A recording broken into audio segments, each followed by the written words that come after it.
예. 그 다음에 이제 또 하나 질문이 뭐였냐면은, 이게 일반 매입, 요게 틀렸어요. 일반 매입이.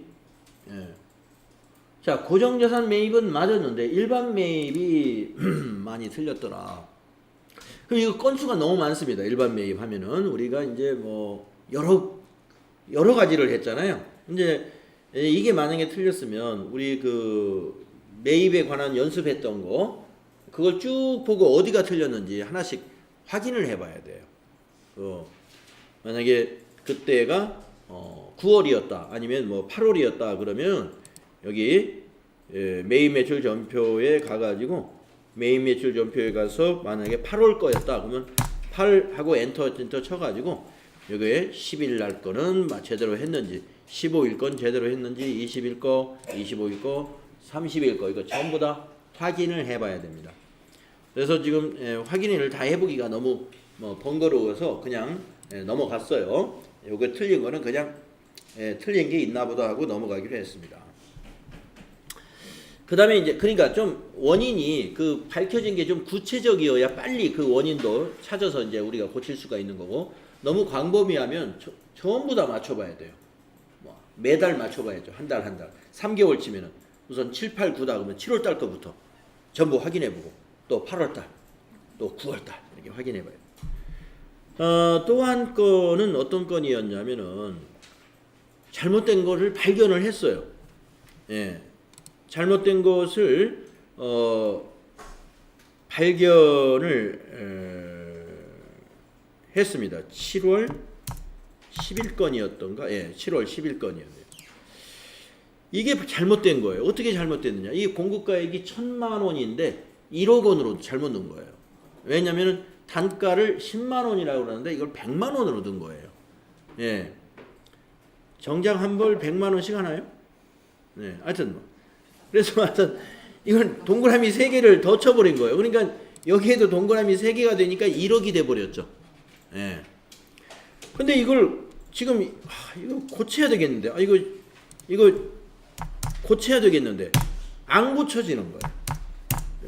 그래서 저도 이거 왜 안 고쳐지는가 하고, 이거 왜 안 되지? 그래서 밑에 분계도 지워보고, 분계도 잘 안 지워지더라고요. 하여튼 뭐 한 두어 줄은 지워졌어요. 근데 예수금은 절대 안 지워지네요. 자, 그래서 원인을 보니까 이 건은 이 7월 10일 건은 이게 말이죠. 전자세금란이 단순히 입력한 것이 아니라 7월 10일 건을 보니까 여기 전자 발행으로 돼 있더라 이겁니다. 그러니까 이 시스템으로 세금계산서 발행까지 한 거예요. 그런데 세금계산서 발행이 된 거를 여기서 회계 처리만 싹 고쳐버리면 세금계산서하고 발행된 거하고 여기 회계하고 안 맞아버리는 거죠. 그러니까 못 고치게끔 이게 막아놓은 거예요.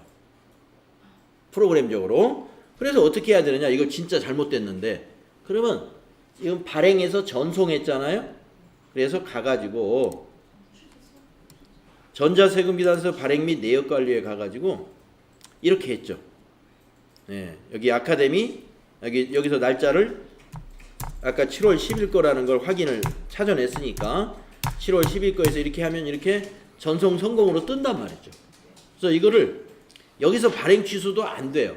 먼저 전송한 거부터 취소해야 돼요. 아카데미 전자세금계산서에 가가지고 로그인해서 7월 10일자 전송 성공한 거를 이게 매출 조회를 하면 이렇게 전송 성공한 게 뜹니다. 이거를 밑에 가서 취소. 저는 안 할 거예요. 여러분도 뭐 귀찮으니까 하지 마시고 방법만 알아주세요. 이게 날짜 알고 이러면 이렇게 고쳐낼 수가 있습니다. 밑에 가서 취소하면 이게 취소가 돼요. 그리고서 이제 여기서 다시 나가요. 취소. 저는 안 했는데. 그리고 나서 여기서 또 한 번 취소해야 돼요. 이거 체크하고 저 위에 보면 발행 취소라고 하는 게 있어요. 조금 전에 취소한 거는 전송 취소한 거고 이거는 발행 취소. 이렇게 두 가지를 해야 됩니다. 그리고 나서 매입 매출 전표에 와서 요 단가를 고치니까 고쳐지는 겁니다. 그리고 밑에 분계 제대로 됐는가 확인하신 다음에 그리고 다시 전자세금계에서 발행이 내역관리에 가서 다시 전자발행하고 또 아카데미 전자세금계산에 가서 전송하고 그걸 다시 수행을 하면 된다. 자, 그래서 이제 뭐 질문이 있으셨기 때문에 여기 다 여러분들도 그런 경우가 있을 수가 있다. 근데 시험에서는 그런 일은 없을 겁니다만은 예. 시험에서 만약에 잘못됐으면 내가 잘못한지 모르고 그냥 지나가게 되겠죠. 예. 이거 뭐 이거 맞는지 안 맞는지 언제 뭐 확인해 볼 시간이 있겠습니까? 예. 고치다가 만약에 만족하지 못할 것 같으면 그냥 넘어가는 게 나아요. 그렇죠. 예. 고치는 방법을 모르겠는데 물론 방법이 딱 떠오른다 그러면 석석석 금방 하면 금세 해내요. 예, 이거 뭐 고치는 방법이 머리에 떠올랐다 그러면 뭐 한 길게 잡아도 한 20표면 다 해결됩니다. 예, 그런데 이거 뭐지? 이거 한 번도 당해보지 않은 일이다. 그러면 일단 그건 제껴. 할 수 있는 것부터 먼저 하는 게 상책입니다.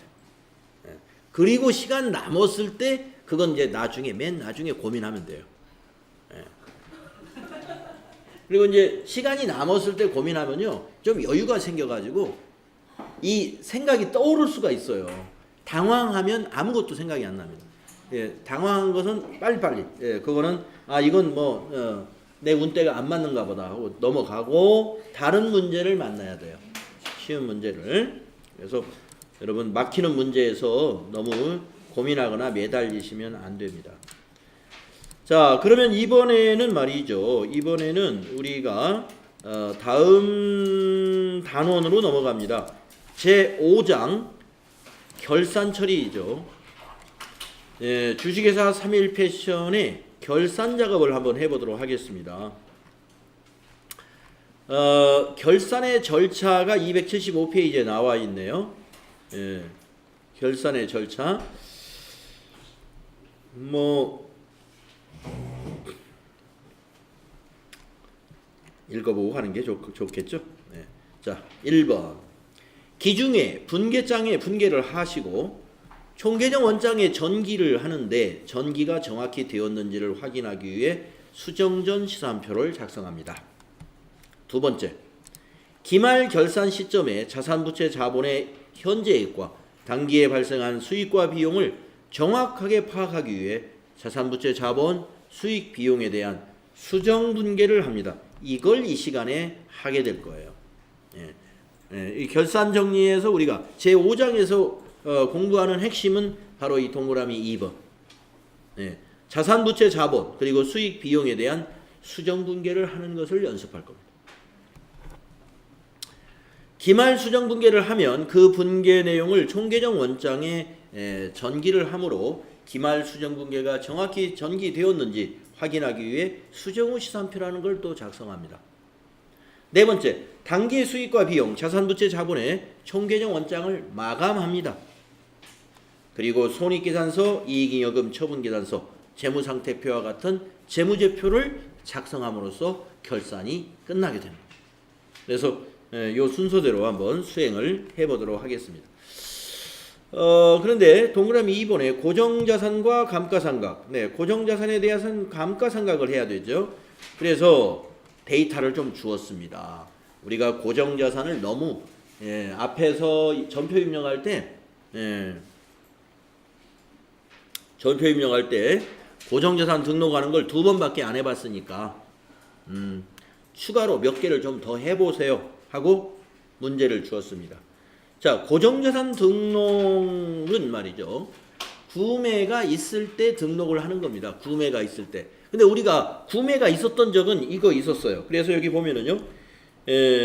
승용 2461, 그 다음에 승용 7466, 이거는 1장과 4장을 공부할 때 이미 했더라 이겁니다. 자, 그래서 여기 차량 운반고 요 두 개를 보시게 되면은요. 여기 취득일이 2461는 우리가 기초정보 초기 2월 할 때 했었죠. 그러니까 2018년 12월 31일 날 취득한 거니까 우리가 초기 2월 작업 연습하면서 요거 하나 했었어요. 업무용 승용차 등록 이렇게 하는 겁니다. 연습하기 위해서.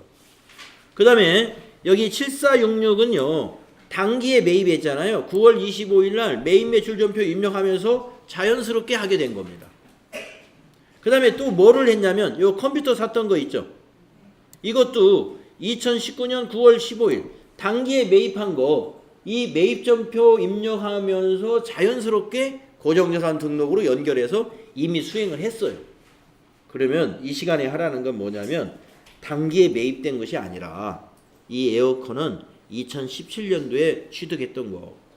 이 건물은 본사 건물은 2018년도 7월 1일 날 취득한 거예요. 예, 그러니까 단기에 취득한 거라면은 우리가 매입 매출 전표 입력하면서 자연스럽게 고정자산 등록을 했겠지만 이거는 그런 건이 아니어서 매입 매출 전표 입력할 때 안 나왔기 때문에 고정자산만 등록을 더 해라 이겁니다. 이거하고 요것만 하면 돼요. 네. 자, 그러면은 같이 한번 해봅시다. 고정자산 등록을 한번 해보겠습니다.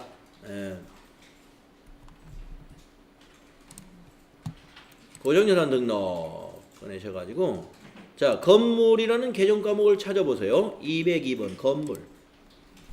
자산 구분에서 엔터. 자, 코드는 거기 책에서 알려줬습니다. 1001번이네요. 예, 자산은 본사 건물이라고 타자하시고 취득일은 거기 2018년 7월 1일이죠. 그 다음에 취득 상각 방법은 정액법이라고 되어 있네요. 예, 정액법으로 되어 있으니까 그대로 두시고 자, 기초가액 신규 취득이라는 난에 5천만 원이 입력되어 있습니다. 이거는 1번에다 입력을 해야 될 사항이에요. 기초가액에다가. 왜냐? 단기에 취득한 게 아닌 것은 다 기초가액에 입력하는 겁니다. 단기에 취득한 게 아닌 거는 모두 기초가액에. 그래서 여기다가 5천만 원. 전기말 상각 누계액이 있겠죠. 예, 그걸 입력해야 됩니다. 125만 원. 기초가액에 입력하는 건의 대부분은 전기말까지 상각한 것이 다 있어요. 그런데 우리가 승용차 12월 31일 날 취득한 거는 없었어요. 왜냐하면 12월 31일 날 취득했으니까 하루도 안 지났잖아요. 그러니까 그거는 감가상각을 안 했던 겁니다. 이거는 7월 1일 날 취득했기 때문에 6개월치 125만 원을 상각한 거예요. 자, 내용연수 입력해야죠. 20년. 네. 그러니까 5천만 원짜리를 20년 정액법으로 하면은 1년에 20으로 나누면 250인가요? 250이죠. 250의 절반이 125만 원이죠. 그래서 6개월치가 125만 원 전기말 상각 누계액이었던 것이죠. 자, 그 다음에 사용부서가 본사라고 하는 것은요, 이 부분을 체크하라는 겁니다. 예, 여기 경비 구분이 있잖아요. 예, 800번대가 되겠습니다. 이 경비 구분이 여기 코드를 클릭해 보시면요, 0번이 800번대인데 1번은 500번대예요. 예, 1번은 만약에 여기가 공장 건물이다. 그러면 1번. 네. 근데 뭐 영업부 건물이라든가 본사 건물이다. 그러면 800번대. 이건 뭐냐? 판매 관리비에 이 감가상각비가 해당이 된다는 뜻이에요. 공장 건물로 처리를 하면은 여기 감가상각비가 제조 원가에 포함이 된다 이런 얘기예요. 그런데 여러분 잘 알다시피 여러분이 시험을 준비한다면 FAT 1급 시험은 도소매 여부로 문제가 나온다 이거죠. 그러니까 공장이라는 건이 나올 수가 있을까요? 안 나오겠죠. 절대로 그런 일은 없을 겁니다. 네. 그러나 뭐 항상 이렇게 뭐 본사 건물 이런 식으로 이제 제시를 해줄 거예요. 그러면 여러분 여기 경비 구분이 혹시 500번대로는 안 되어 있는지 봐야 되는데 아마 대부분 다 800번대로 기본값이 되어 있을 겁니다. 자, 그 다음에 다른 내용이 없죠. 네, 다 체크했습니다. 다 입력했어요. 그 다음에 하나 더 입력하라고 하겠습니다. 예. 에어컨 입력하라고 해야 되죠. 에어컨은 비품. 자, 여기 클릭하시고 비품. 자산 구분해서 엔터. 자, 컴퓨터 밑에다 입력하면 되겠네요. 에어컨은 3001번.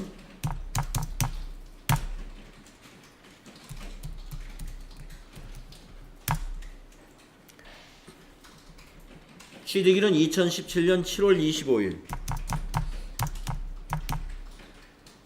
그래서 기초가액에 넣어야 되겠다. 243만 2천원. 2,432,00. 그 다음에 감가상각 누계액, 전기말 상각 누계액이죠. 160만원 입력해야 되고, 내용연수 5년에 정률법 그대로 주시고, 그러면 내용연수 5년으로 하면 상각률이 0.451, 45.1%로 자동 계산이 됩니다. 본사라고 되어 있어요. 사용부서가. 따라서 경비 부분은 800번대 인 것을 확인하시면 돼요. 네. 네, 잘 입력됐죠? 네. 닫아주시면 되겠습니다. 자, 우리가 결산에 대비해서 왜 고정자산을 등록하라고 그러냐면 감가상각비 계산을 해야 되니까, 감가상각비 계산을 이 프로그램에서 자동으로 해줘요. 아까 입력하면서 감가상각비 계산되는 거 보셨죠? 네. 자, 수행 2번 같이 한번 보겠습니다. 수행 2번. 고정자산 관리 대장을 이용하여 계정 과목별 고정자산 관리 대장 조회를 한번 해봐라 그랬습니다. 고정자산 관리 대장을 한번 조회해 볼까요? 네, 한번 잘 입력되어 있는지 한번 조회해 봅시다. 자, 고정자산 관리 대장 그 두 번째 메뉴에 있네요. 고정자산 관리 대장. 자, 항목에서는 그냥 엔터 전체로 가시고요. 구분에서도 그냥 엔터, 유형에서도 그냥 엔터, 전체를 다 선택하면 엔터만 치면 됩니다. 자, 여러분이 입력한 거에 건물이 나와 있어야 돼요. 본사 건물. 기초가액이 5천에 전기말 장부 가액은 4,875만. 그 다음에 차량이 2건이 있어야 됩니다. 차량이 2건이. 그래서 한 건은 승용 246 하나는 신규 취득에 있겠고 2,750만원짜리. 그 다음에 하나는 7466은 7466이 신규 취득이군요. 246 하나는 기초가액에 900만원이라고 되어 있을 겁니다. 이건 작년에 산 거고 7466은 올해 산 거예요.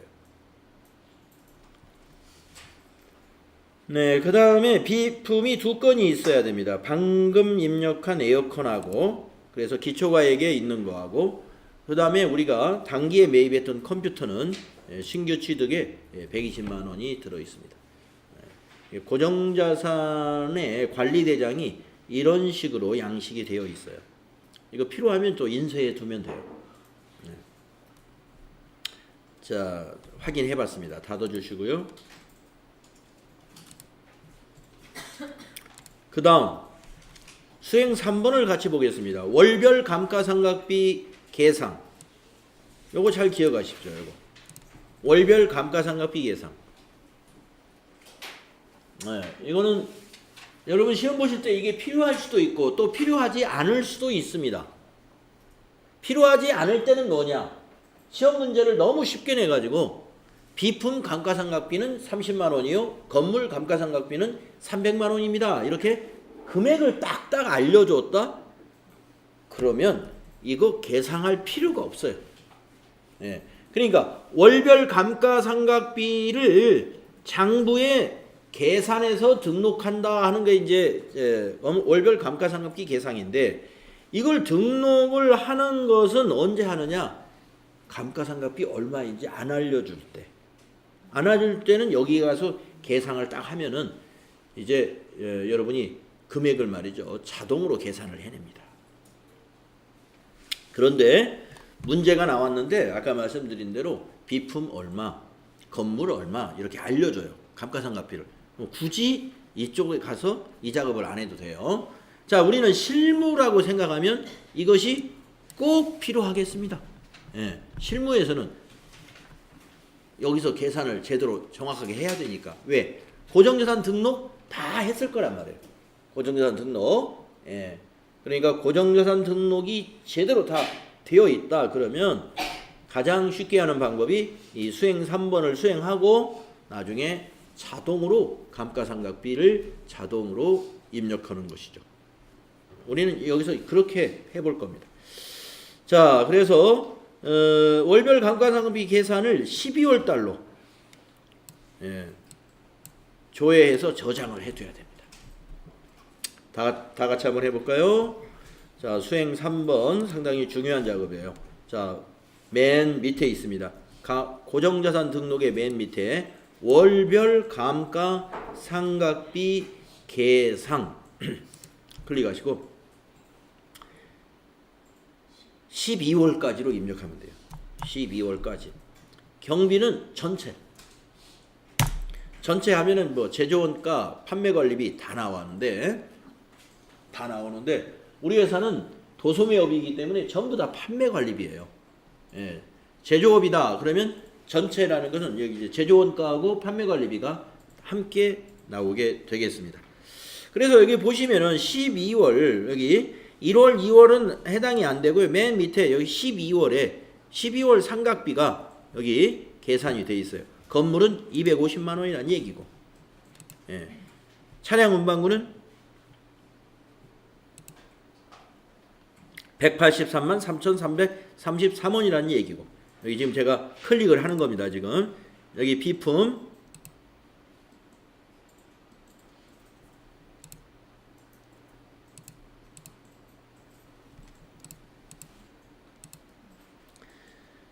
네. 그래서 여기 12월 누적 감가상각비 합계가 여기 나오죠. 6,688965. 이게 자동으로 계산됐어요. 그런데 이거 메모나 할 필요가 없어요. 왜냐? 이걸 저장해 두면 나중에 이 금액이 건물, 차량 운반구, 비품 합해져 가지고 여기 6,688965 요게 감가상각비로 판매관리비로 자동 입력돼요. 자, 그러면 저장을 해주는데 저장이라는 단추가 안 보인다 이거예요. 그러면 이 월별 감가상각비 계산이라는 탭을 이렇게 닫아보세요. 딱 닫으면 저장하시겠습니까? 이게 물어보는 메뉴 중에 이게 하나예요. 또 저장하시겠습니까? 물어보는 메뉴를 여러분이 지금 두 번째 만납니다. 부가가치세 신고서에서 물어보죠. 닫으면 이 메뉴에서도 이걸 물어봐요. 이럴 때 여러분은 꼭 예해둬야 됩니다. 예해두세요. 그러니까 여러분 시험 보실 때도 어떤 그 조회하는 메뉴 중에 닫을 때 저장하시겠습니까? 물었을 때는 꼭 예를 눌러야 그 부분이 채점에 반영이 된다고 보시면 되겠어요. 네. 자, 이제 고정자산에 대한 감가상각비 계산이 끝났습니다. 자, 그 다음에 수행결과에 보시면 우리가 했던 수행결과 그대로 보여지죠?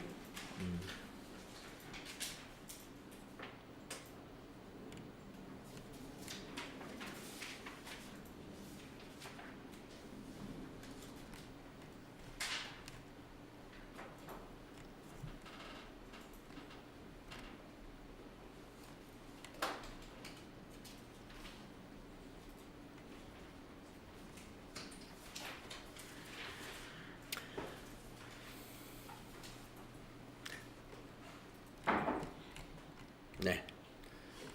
자, 우리가 이제 그 다음 페이지, 그러니까 279페이지가 되겠습니다. 여기 가서 이제 수동분계, 우리가 우리 그 더전 프로그램에서, 회계 프로그램에서 분계를 하는 유형이 두 가지가 있어요. 수동 결산하고요. 요 뒤에 이제 자동 결산이라는 게 나옵니다. 예, 두 가지가 있습니다. 수동결산은 뭐냐?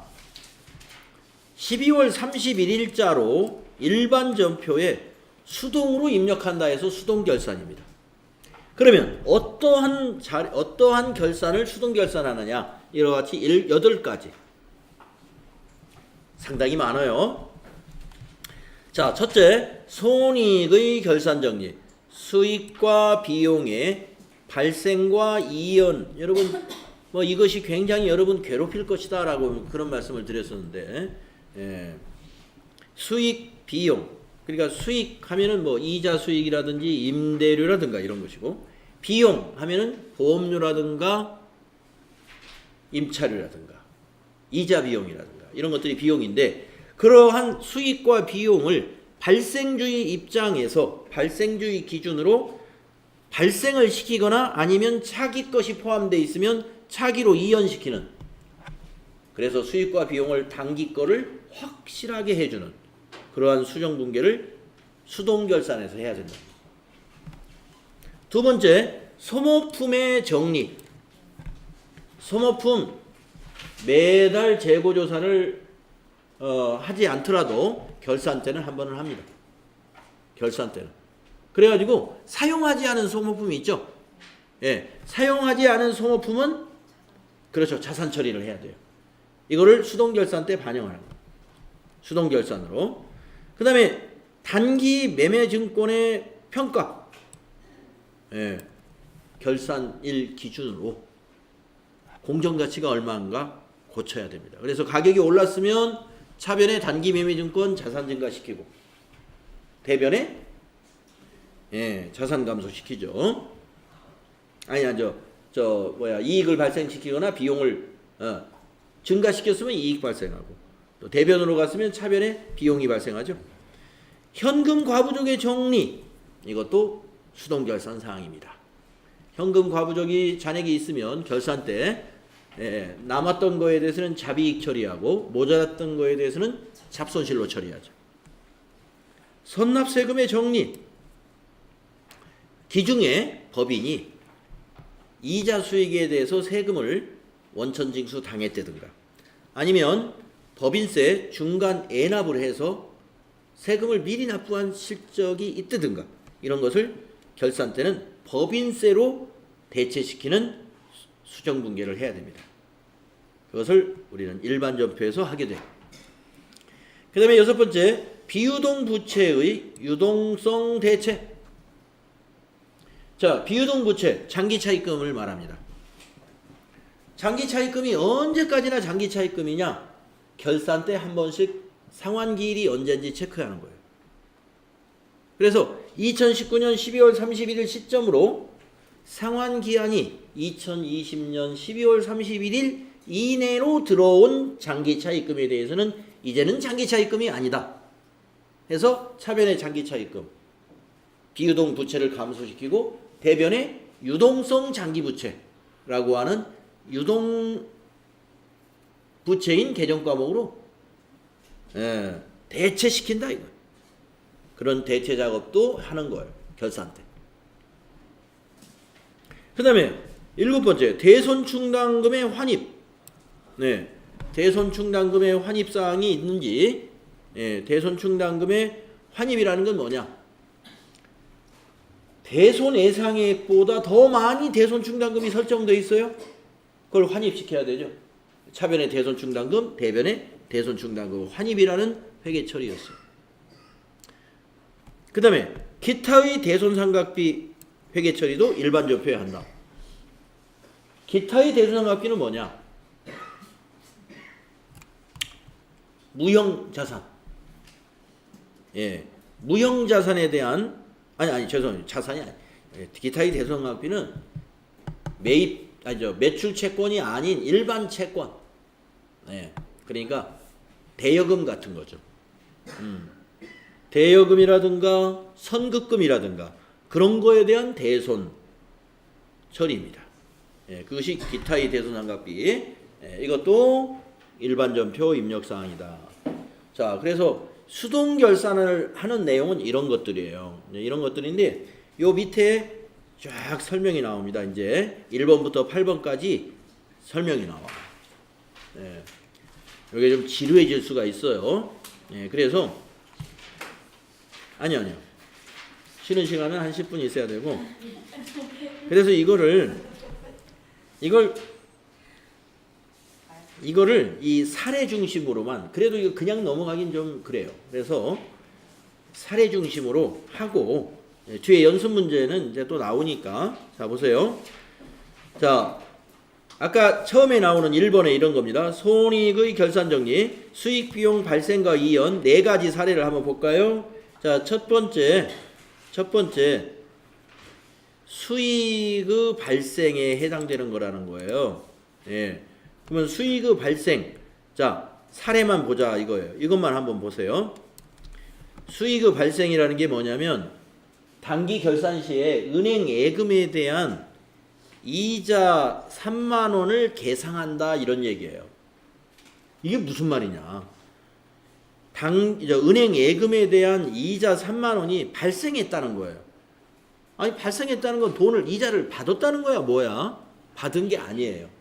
받은 게 아니고 그렇지 받을 예정인 거예요. 그런데 받을 예정인 거 왜 회계 처리하느냐? 단기에 해당되는 거예요. 그게. 그러니까 이제 만약에 5천만 원짜리 정기예금을 12월 1일 날 가입을 했어.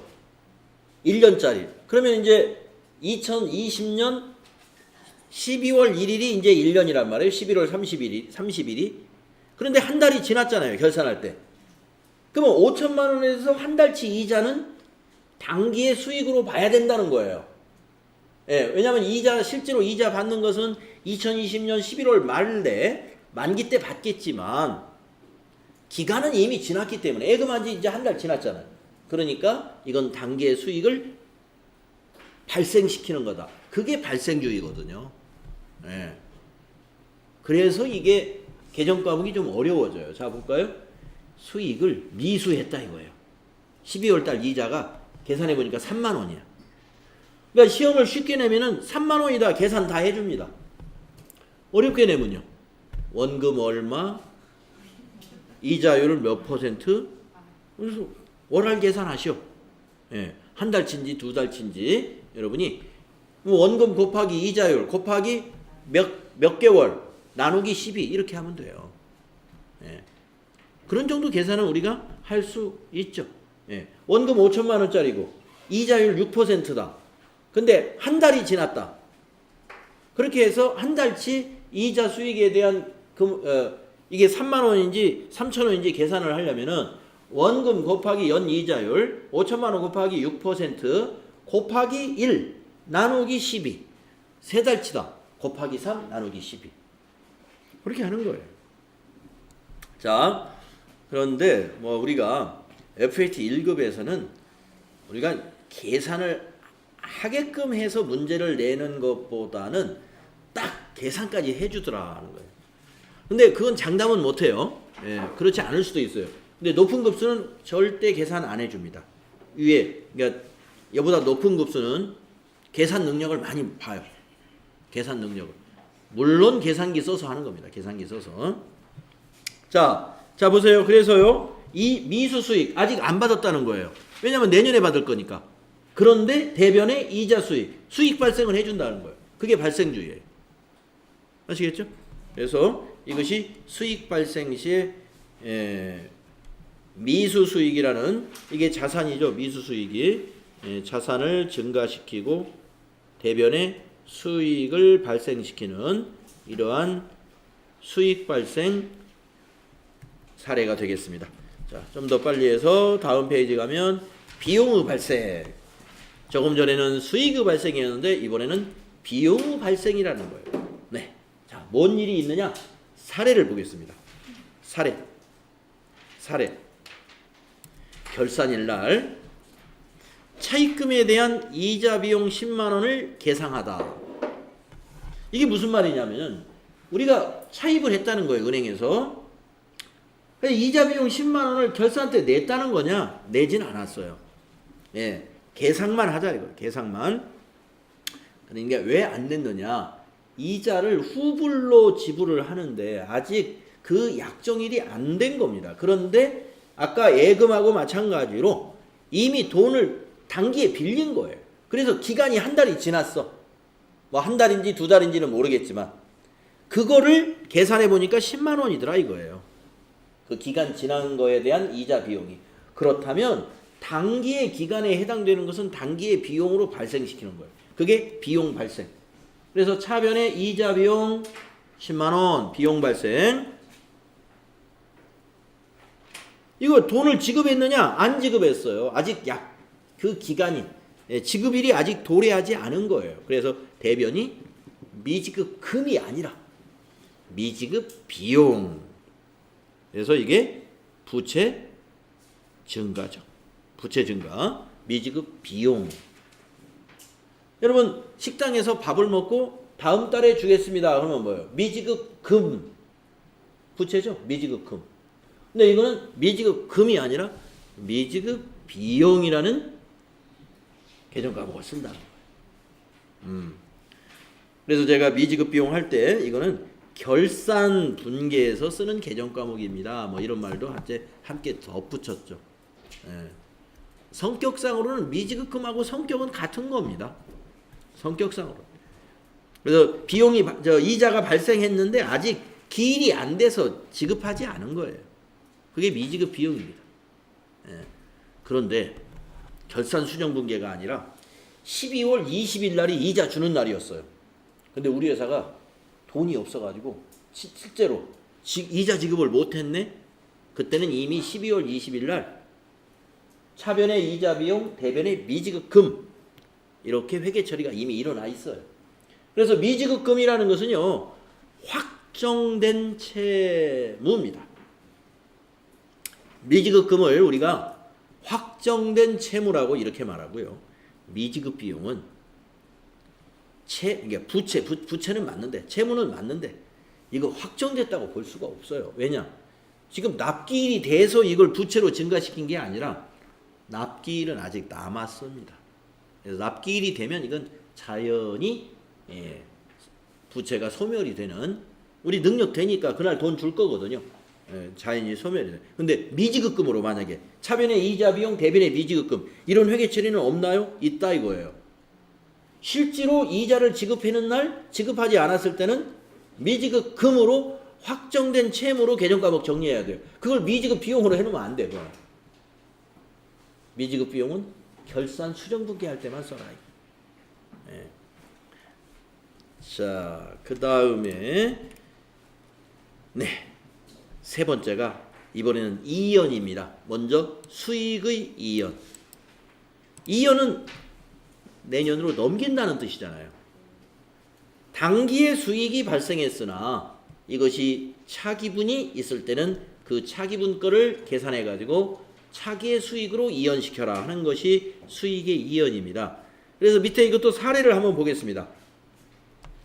자, 이거는 전에 이런 일이 있었다는 거예요. 이 사례의 첫 번째 단기 입금시라는 건 사전에 이런 일이 있었다. 기중에 자, 기간 중에 무슨 일이 있었느냐? 1년분 임대료 12만 원을 현금으로 받았답니다. 그럼 1년분이니까 내년도 것이 들어있겠죠? 1월 1일 날 받은 게 아니라면. 1월 1일 날 1년분이면 전부 다 단기 거예요. 그런데 예를 들어서 2월 달에 받았다든가 3월 달에 받았다든가 1년분을 그랬다면 한 달 치든 두 달 치든 내년 것이 포함되어 있죠. 그래서 이걸 한다는 거예요. 결산 수정 분계. 자, 12만 원 중에 6만 원이 반절이 차기분이었네요. 그러면 7월 1일 날 받았나 봐요. 7월 1일 날 1년분을 12만 원어치를 받았으면 그 반절은 내년치죠. 6만 원이. 자, 그래서 어떻게 하느냐? 임대료요 12만 원 수익이 전부가 아니라 여기는 6만 원은 감소시켜야지. 수익 취소. 수익 취소. 수익 감소라고 해도 좋아요. 수익을 취소시켜준다. 대변에는 미리 받았다 해서 부채 증가. 부채 증가. 선수 수익이 부채죠. 그래서 우리가 선수금하고 이게 함께 우리 공부했었죠. 선수 수익을 선수금 할 때 선수금은 계약금 받는 것이고 선수 수익은 이때 쓰는 거예요. 차기 분권을 부채로 증가시킬 때 결산 수령 분기에서 선수 수익을 사용하죠.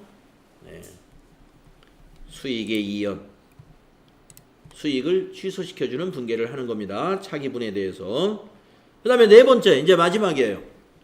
수익 비용의 발생과 이연에 관한 것이 사례가 네 가지가 있는데 그 중에 이제 네 번째, 비용의 이연이라는 사례가 있죠.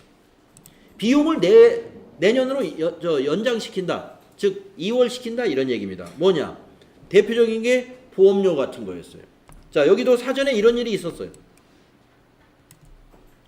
1년분 보험료 12만 원을 현금으로 지급한 겁니다. 7월 1일 날 지급했나 봐요. 밑에 거 보니까. 그러면 지급할 때는 현금주의로 그냥 이렇게 합니다. 지급할 때부터 이게 결산을 감안해 가지고 미리 분계를 해 놓는 게 아니라 그냥 지급할 때는 현금주의로. 그래서 차변에 보험료 12만 원, 비용 발생 대변에 현금 12만 원. 네. 그랬다가 결산 때 이렇게 고치는 거예요. 결산 때 이렇게 고칩니다. 그래서 12만 원 중에 6만 원이 차기분이에요. 그러니까 7월 1일 날 아마 자동차 보험에 가입했나 봐요. 그러면은 차변의 선급 비용 자산 증가 6만 원을 대변의 보험료 6만 원 비용 취소. 단기 보험료가 아니니까 비용을 취소시켰다가 내년 6월 30일 날 이것을 2020년의 보험료로 그때 6개월 후에 이쪽으로 오게 되죠. 보험료로. 요 6만 원이 차기의 보험료가 돼요. 단기에서는 없어지는 거예요. 지금 우리는 차기 회계를 하는 게 아니라 단기 회계 처리를 하는 거예요. 단기. 그래서 이와 같이 비용을 빼주어야 단기의 손익계산서에 비용이 정확하게 유용한 회계 정보로 만들어지게 된다는 것이죠. 자, 요 네 가지입니다. 수익, 비용의 발생과 이연에 관한 사례 요 네 가지. FAT 1급에 무난히 합격하기 위해서는 이 네 가지 회계 처리까지는 이해를 해야 돼요. 이 부분이 결산 수정 분기에 반드시 한 문제 나옵니다. 그러면 그게 4점이죠. 그 다음에 그러면 4점만 포기하면 안 될까? 요것만 나오면 4점 포기해버려도 좋죠. 그런데 이론 문제에 이게 또 나와요. 이론 문제.